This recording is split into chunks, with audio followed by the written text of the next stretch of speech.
जाति का सवाल कोई नया नहीं है। जाति का सवाल बहुत पुराना है। मैं उन बातों में नहीं जाना चाहता हूं। आप हमारे वो साथी हैं जो हर एक पे नजर रखते हैं, और एक समय ऐसा आया था उत्तर प्रदेश के सदन में जहां शूद्र को लेकर के बहुत सी चर्चा शुरू हो गई थी। और मुझे याद है कि मैं जब मंदिर के दर्शन करने गया तो कुछ ऐसी ताकतें हैं समाज में, वो नहीं चाहते थे कि मैं हवन पूजन करूं।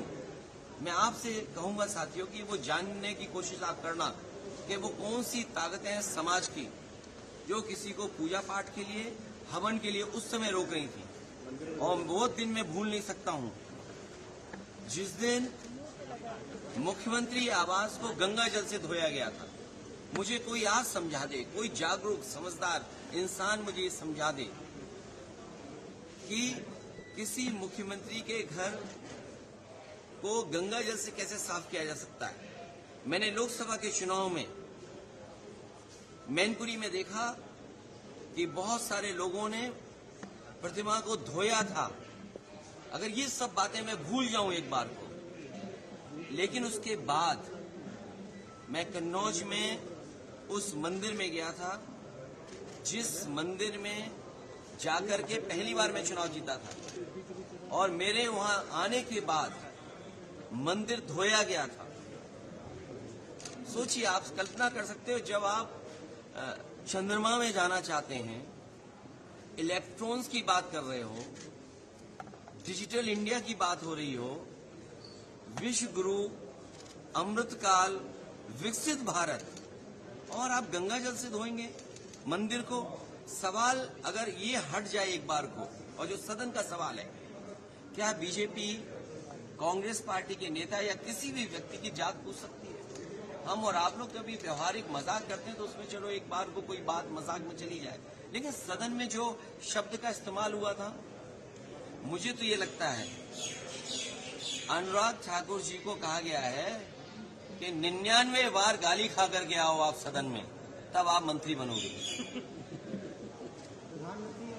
और जाति का सवाल जिसको जानना है, बाबा साहब भीमराव अम्बेडकर जी की किताब एनिमिलेशन ऑफ कास्ट, एनिमिलेशन ऑफ कास्ट जरूर पढ़नी चाहिए। अगर कोई इस सदन में, और जिस विचारधारा से हम लोग जुड़े हैं, नेताजी जुड़े रहे, डॉक्टर राममनोहर लोहिया जी की विचारधारा को लेकर के जा रहे हैं, उन्होंने जाति तोड़ो की बात कही थी। इनके पास अगर कोई व्यवस्था हो जिससे जाति तोड़ी जा सके, बीजेपी के लोग बताएं कि जाति तोड़ो आंदोलन जो डॉक्टर राममनोहर लोहिया जी ने चलाया था और समाज में एक परिवर्तन लाने की कोशिश की थी, क्या जाति तोड़ो आंदोलन का उनके पास कोई दूसरा है विकल्प? और फिर जिसको जाति को लेकर के शिकायत और दिक्कत और परेशानी हो, उसे आज ही किताब खरीद लेनी चाहिए मंडल कमीशन की, और उसकी प्रस्तावना पढ़नी चाहिए। और प्रस्तावना के साथ साथ हमारे संविधान की प्रस्तावना भी पढ़नी चाहिए, जिसमें सोशलिस्ट कंट्री की बात कही है, जिसमें गैर बराबरी खत्म करने का रास्ता दिखाया गया है। और जाति के आधार पर ही आपको आरक्षण क्यों दिया है? आरक्षण इसीलिए दिया कि हम जाति के आधार पर हम गरीब हैं। तो अगर ये मांग हो रही है कि जाति जनगणना हो तो कोई गलत नहीं है।